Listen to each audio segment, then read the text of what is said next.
الله وبركاته. الحمد لله رب العالمين، والصلاة والسلام الأتمان الأكملان على خاتم النبيين وسيد المرسلين وإمام المتقين نبينا محمد وعلى آله وصحبه أجمعين. فهذه هي الحلقة 9، ويسرنا أن نبدأ بالكلام على رفض الشيخ محمد بن عبد الوهاب لمناهج الجاهلية وفضحه لمسائلها. فيرى الشيخ رحمه الله تعالى أنه لا غنى للمسلم عن معرفة أحوال أهل الجاهلية، والحق لا يتبين إلا بمعرفة ضده في أحيان كثيرة، ومع ذلك فالشيخ لا يرتضي مناهج الجاهلية ويحاربها أشد المحاربة في دعوته الإصلاحية المباركة، والتي هي في الأساس تقف موقف الضد لمناهج الجاهلية الباطلة. والشيخ يرى أن الشرك إذا خالط العبادة أفسدها وأحبط العمل، مستدلا بقوله تعالى: إن الله لا يغفر أن يشرك به ويغفر ما دون ذلك لمن يشاء، وقوله تعالى: ولقد أوحي إليك وإلى الذين من قبلك لئن أشركت ليحبطن عملك. ويقول الشيخ رحمه الله تعالى: القاعدة الرابعة أن مشركي زماننا أغلظ شركا من الأولين، لأن الأولين يشركون في الرخاء ويخلصون في الشدة، ومشركو زماننا شركهم دائم في الرخاء والشدة. قال تعالى: فإذا ركبوا في الفلك دعوا الله مخلصين له الدين فلما نجاهم إلى البر إذا هم يشركون. لذا نرى كثيرا ممن يعبدون الأولياء وأضرحة المشايخ والسادة يخلصون في الشرك بدعائهم والاستغاثة بهم في حال الشدة والرخاء، بل ربما إن بعضهم ليزداد في الشرك كلما اشتد بهم البلاء، بخلاف المشركين الأولين، فإنهم كانوا يشركون بالله في حال الرخاء والسرور، وفي حال الشدة يكونون يخلصون الدعاء والتضرع إلى الله، كما نطق بذلك القرآن الكريم: ومشركو زماننا شركهم في الرخاء والشدة يدعون الأولياء ويستغيثون بهم في كل وقت فلا حول ولا قوة إلا بالله العلي العظيم، والله يقول الحق وهو يهدي السبيل. وللشيخ رحمه الله كتاب مطبوع في مسائل الجاهلية التي خالف فيها رسول الله صلى الله عليه وسلم أهل الجاهلية، وذكر فيها ما يزيد عن المئة من المسائل التي خالف فيها النبي صلى الله عليه وسلم أهل الجاهلية ومناهجهم. ولقد نهج الشيخ في رده مناهج الجاهلية وكشفه لزيفها ببيان أن الذي يدخل في الإسلام هو الإيمان بجميع أنواع التوحيد، وأهمها توحيد الألوهية، وهو أن يعبد الله وحده لا شريك له ولا يعبد معه غيره، لا ملكا مقربا ولا نبيا مرسلا.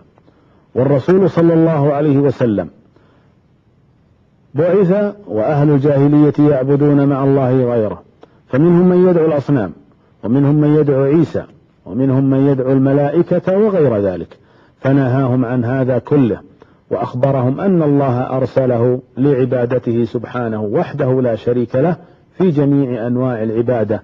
قال تعالى: وأن المساجد لله فلا تدعوا مع الله أحدا. وقال تعالى: وما أمروا إلا ليعبدوا الله مخلصين له الدين حنفاء. وقال تعالى: وما أمروا إلا ليعبدوا الله مخلصين له الدين حنفاء. وقال تعالى: قل إن صلاتي ونسكي ومحياي ومماتي لله رب العالمين. وغيرها كثير من الآيات الدالات على وجوب صرف العبادة لمن يستحقها وهو الله جل شأنه، والبعد عن كل أنواع الشرك بالله تعالى. ولما رأى الشيخ رحمه الله ما عليه الناس من البعد عن دين الله تعالى والانحراف في الأخلاق وشيوع المنكرات وتفشي الخرافات في المجتمع إذ ذاك، قام بالجهر بدعوته الإصلاحية المباركة، فرفض أمور الجاهلية كلها وفضح مسائلها وكشف أباطيلها، وذلك من خلال دعوة الناس للرجوع إلى ما كان عليه الصدر الأول من هذه الأمة في عهد الرسول صلى الله عليه وسلم وصحابته الكرام والتابعين لهم بإحسان، فسعى لتخليص التوحيد وتجريده من شوائب الشرك، وقام بإنكار التوسل الممنوع شرعا بالأولياء والصالحين والتبرك بالأشجار والأحجار وغير ذلك، وجهر أيضا بمحاربة البدع وسائر الخرافات، مدعما ما يقول بآيات القرآن الكريم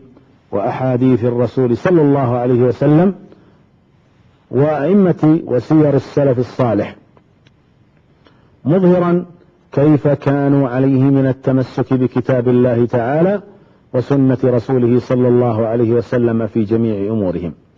ومن مسائل أهل الجاهلية التي ذكرها الشيخ في كتابه أنهم يتعبدون بإشراك الصالحين في دعاء الله تعالى وعبادته، وأنهم يعرفون بالفرقة ويخالفون ولي الأمر، وأن مبنى عبادتهم على تقليد من سبقوهم دون النظر في صحة ذلك من عدمها، ويقتدون بفسقة أهل العلم وجهالهم، وأنهم يحتجون على الحق بقلة أهله وغرابته، وأنهم يغترون بقوتهم وقدرتهم وثرواتهم، وأنهم يغلون في الصالحين من العلماء والأولياء ويحرفون النصوص عن مواضعها، ويجاهرون بكشف العورات، ويتعبدون بتحريم الحلال، ويلحدون في أسماء الله وصفاته، وينسبون النقائص إلى الله تعالى، إلى غير ذلك من المسائل التي ذكرها الشيخ رحمه الله في كتابه مسائل الجاهلية، واستند في ذلك كله على نصوص الكتاب والسنة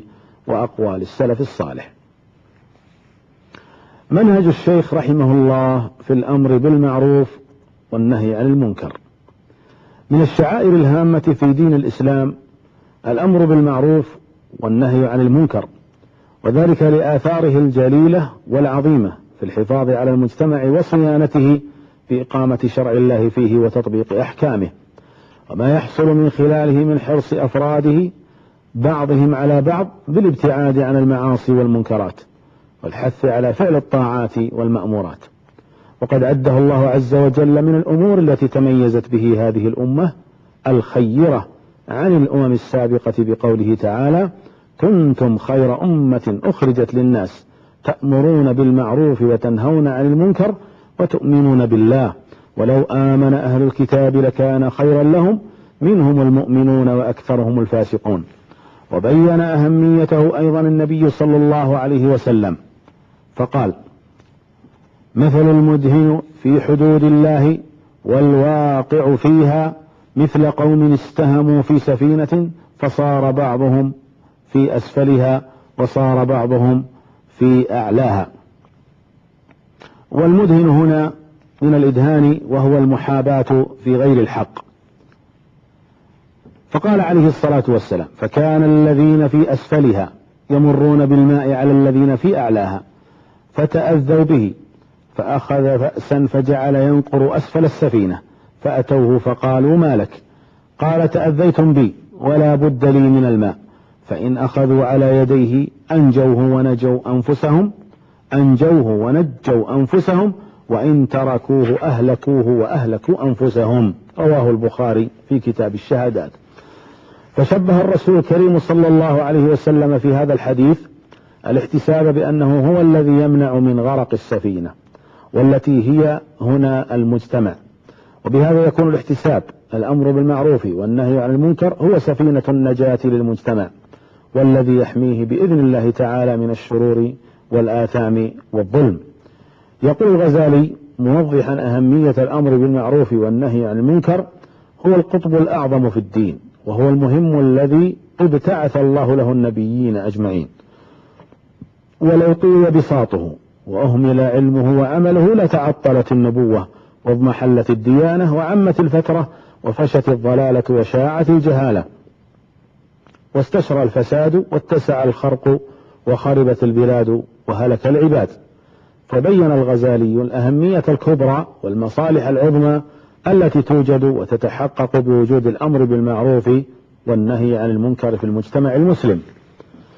ولقد سار الشيخ محمد بن عبد الوهاب رحمه الله في الاهتمام بشعيرة الأمر بالمعروف والنهي عن المنكر ووجوبه وفق نصوص الكتاب والسنة ومنهج الأئمة الأعلام من السلف، فقال في رسالته لأهل القصيم: وأرى وجوب الأمر بالمعروف والنهي عن المنكر على ما توجبه الشريعة المحمدية.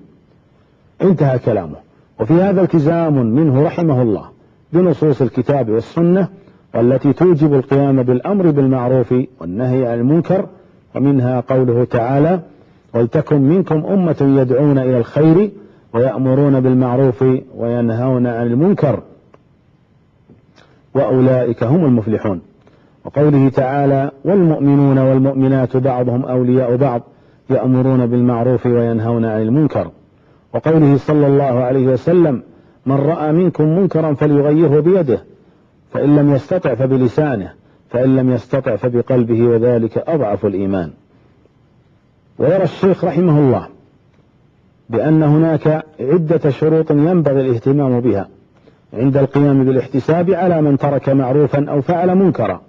ومن هذه الشروط: أولا العلم والمعرفة قبل الاحتساب. يقول رحمه الله: الإنسان لا يجوز له الإنكار إلا بعد المعرفة، فأول درجات الإنكار معرفتك أن هذا مخالف لأمر الله. ثانيا الرفق وعدم العجلة. ثالثا الصبر على تبعات الاحتساب. يقول رحمه الله: أهل العلم يقولون الذي يأمر بالمعروف وينهى عن المنكر يحتاج إلى ثلاث: أن يعرف ما يأمر به وينهى عنه، وأن يكون رفيقا فيما يأمر به وينهى عنه، وأن يكون صابرا على ما جاءه من الأذى. رابعا أن يكون المنكر ظاهرا بدون تجسس، مع الحرص على التثبت قبل الإنكار. ويقول الشيخ رحمه الله في إحدى رسائله ناصحا بعض أتباعه: وعلى كل حال أنبهكم على مسألتين: الأولى عدم العجلة، ولا تتكلمون إلا مع التحقق فإن التزوير كثير. الثانية أن النبي صلى الله عليه وسلم كان يعرف المنافقين بأعيانهم ويقبل علانيتهم ويكل سرائرهم إلى الله، فإذا ظهر منهم ما يوجب جهادهم جاهدهم. ويقول ابن رجب الحنبلي رحمه الله: قوله صلى الله عليه وسلم: من رأى منكم منكرا، يدل على أن الإنكار متعلق بالرؤية، فلو كان مستورا فلم يره ولكن علم به. فالمنصوص عن أحمد في أكثر الروايات أنه لا يتعرض له ولا يفتش ما استراب به. ويقول الشيخ محمد بن عبد الوهاب رحمه الله: ومتى لم تتبين لكم المسألة لم يحل لكم الإنكار على من أفتى أو عمل حتى يتبين لكم خطأه، بل الواجب السكوت والتوقف، فإذا تحققتم الخطأ بينتموه. خامسا ألا يؤدي إنكار المنكر إلى منكر أكبر منه. يقول الشيخ رحمه الله: يذكر العلماء أن إنكار المنكر إذا صار يحصل بسببه افتراق لم يجز إنكاره، فالله في العمل بما ذكرت لكم والتفقه فيه، فإنكم إن لم تفعلوا صار في إنكاركم مضرة على الدين. ويقول أيضا: إن بعض أهل الدين ينكر منكرا وهو مصيب، ولكنه قد يخطئ في تغليظ الأمر إلى شيء يوجب الفرقة بين الإخوان. وفي هذا التزام منه رحمه الله بالقاعدة الأصولية: درء المفاسد مقدم على جلب المصالح، لأن النهي عن المنكر يكون محرما إذا ترتب عليه منكر أكبر منه. يقول شيخ الإسلام ابن تيمية رحمه الله: فإن الأمر والنهي وإن كان متضمنا لتحصيل مصلحة ودفع مفسدة فينظر في المعارض له، فإن كان الذي يفوت من المصالح أو يحصل من المفاسد أكثر لم يكن مأمورا به، بل يكون محرما إذا كانت مفسدته أكثر من مصلحته. فتبين مما سبق قيام منهج الشيخ محمد عبد الوهاب رحمه الله في الأمر بالمعروف والنهي عن المنكر وفق النصوص الشرعية وأقوال السلف الصالح رحمهم الله تعالى. والناظر في سيرة الشيخ رحمه الله وحياته العلمية يجدها مليئة بالأمر بالمعروف والنهي عن المنكر والاحتساب على ترك المعروف بجميع أنواعه، بدءا بأعظمها وهو توحيد الله تعالى عبادته وحده لا شريك له، والإيمان بربوبيته وأسمائه وصفاته العلى، والاحتساب أيضا على فعل المنكرات بجميع أنواعها بدءا بأعظمها وهو الشرك بالله تعالى وجميع مظاهره ووسائله وجميع المعاصي والمنكرات الأخرى. وبهذا نكون قد أنهينا الحديث عن عدد من المسائل العقدية المهمة التي تناولنا فيها موقف الشيخ محمد عبد الوهاب رحمه الله فيها، لنؤكد ما سبق أن بدأنا به على سلفية دعوته الإصلاحية المباركة واعتمادها على كتاب الله تعالى وسنة نبيه صلى الله عليه وسلم وفق منهج السلف الصالح. ويحصل الكلام الآن عن أهداف دعوة الشيخ وأبرز إصلاحاتها. فقد قامت دعوة الشيخ رحمه الله تعالى على كتاب الله وسنة رسوله صلى الله عليه وسلم وآثار السلف الصالح رضوان الله عليهم، وقد سعت هذه الدعوة المباركة إلى تحقيق عدد من الأهداف المباركة أصلحت من خلالها أوضاع الناس الدينية والاجتماعية. وكان من هذه الأهداف والإصلاحات أولا إيضاح عبودية المخلوق للخالق وتحقيقها، وذلك بعد أن جهل الناس حقيقتها وقصروا في الالتزام بها، بل جاءوا بما يخالفها قولا وعملا واعتقادا، كما عرفنا ذلك عند الحديث عن حال الجزيرة العربية والعالم الإسلامي قبل قيام الشيخ بالدعوة. وعمل رحمه الله على تحقيق ذلك من خلال أولا الدعوة إلى إخلاص العبادة لله وتخليص التوحيد مما شابه من الشرك، وثانيا العمل على إبطال التوسل بالأولياء والصالحين ودعائهم من دون الله والاستغاثة والاستعانة بهم وإزالة مظاهر الشرك بهدم القباب التي كانت على القبور والمباني المشيدة عليها وتسويتها، وكذلك إزالة جميع مظاهر الشرك الأخرى من عبادة الأحجار والأشجار والتبرك بها.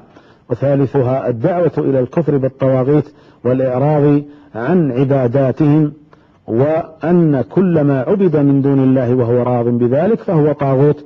وقد بين الشيخ أن الطواغيت كثيرون وأن رؤوسهم 5، وهي الأول الشيطان الداعي إلى عبادة غير الله، والدليل قوله تعالى ألم أعهد إليكم يا بني آدم ألا تعبدوا الشيطان إنه لكم عدو مبين، والثاني الحاكم الجائر المغير لأحكام الله تعالى، والدليل قوله تعالى ألم تر إلى الذين يزعمون أنهم آمنوا بما أنزل إليك وما أنزل من قبلك يريدون أن يتحاكموا إلى الطاغوت وقد أمروا أن يكفروا به ويريد الشيطان أن يضلهم ضلالا بعيدا، والثالث الذي يحكم بغير ما أنزل الله، والدليل قوله تعالى ومن لم يحكم بما أنزل الله فأولئك هم الكافرون، والرابع الذي يدعي علم الغيب من دون الله، والدليل قوله تعالى عالم الغيب فلا يظهر على غيبه أحدا إلا من ارتضى من رسول فإنه يسلك من بين يديه ومن خلفه رصدا.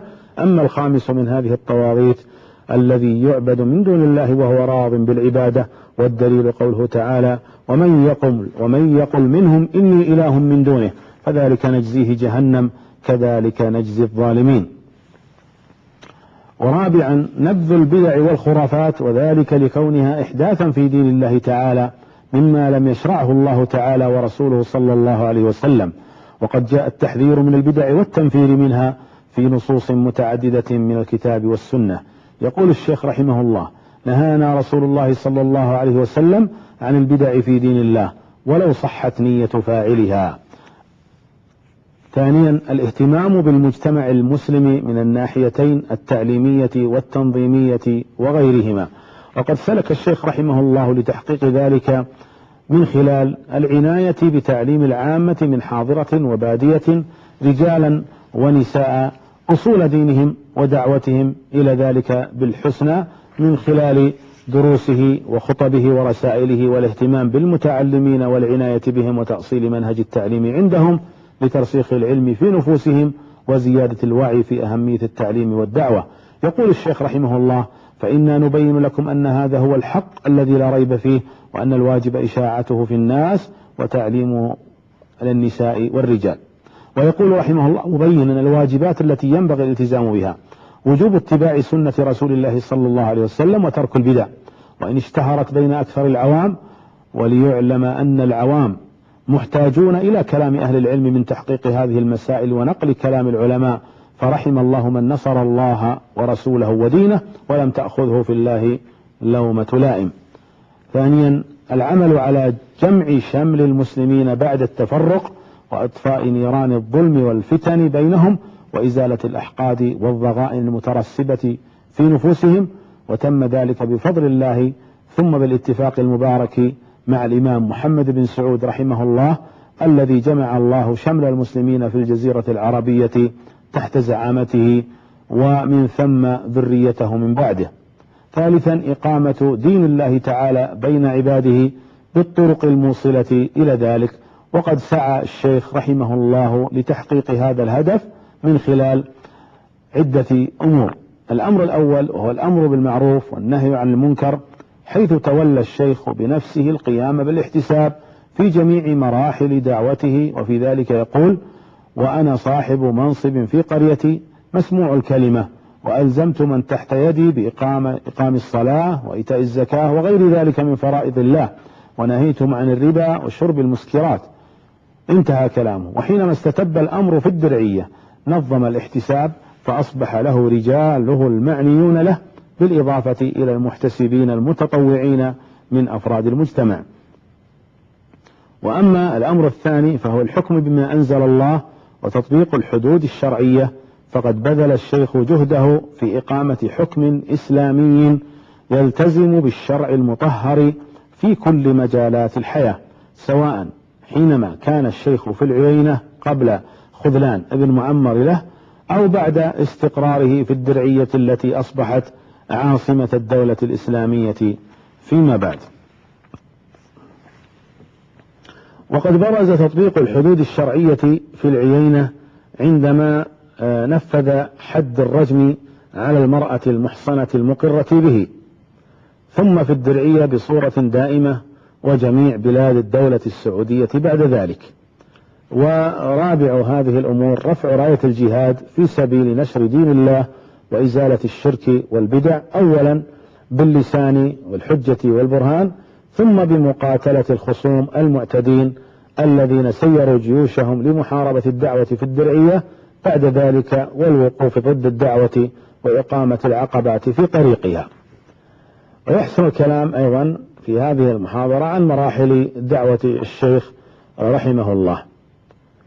يستطيع المتأمل في حياة الشيخ محمد بن عبد الوهاب رحمه الله تعالى أن يحدد المراحل التي مرت بها دعوته إلى توحيد الله تعالى وإظهار دينه على النحو الآتي: المرحلة الأولى الدعوة أثناء طلبه للعلم، والمرحلة الثانية الدعوة في حريملة، والمرحلة الثالثة الدعوة في العيينة، والمرحلة الرابعة الدعوة في الدرعية. وهذه المراحل تستوعب حياة الشيخ كلها الحافلة بالعطاء والخير، ولكل واحدة منها مظاهر وأساليب دعوية بارزة عبر كتب المؤرخين والباحثين في دعوة الشيخ. وفيما يلي نتحدث عن كل مرحلة على حدة. المرحلة الأولى مرحلة قيامه بالدعوة أثناء طلبه للعلم. لقد استشعر الشيخ رحمه الله تعالى أهمية الدعوة وضرورتها في حياة الناس، ولا سيما في وقته الذي انتشرت فيه كثير من المخالفات في جميع المجالات. فعمل الشيخ منذ وقت مبكر وهو يطلب العلم على تنبيه الناس وتحذيرهم من الممارسات الخاطئة في مجالات الاعتقاد والعبادة والسلوك والأخلاق.